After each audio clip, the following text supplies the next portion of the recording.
Arts Workfly. This is a brilliant way to make your visual arts journal stand out by catching it on fire. You heard me right.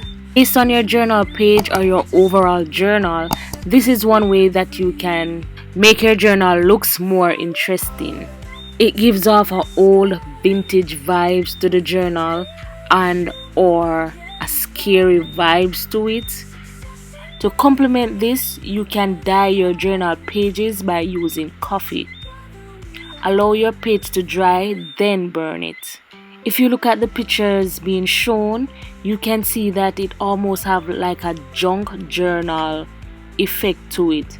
It seems as if you were working on your journal for quite a bit of time, and it somehow went through all 4 elements. So yes, you can always try this one, but be careful.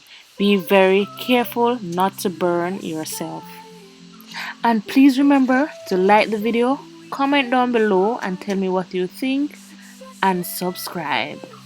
Bye guys. Artwork Fly.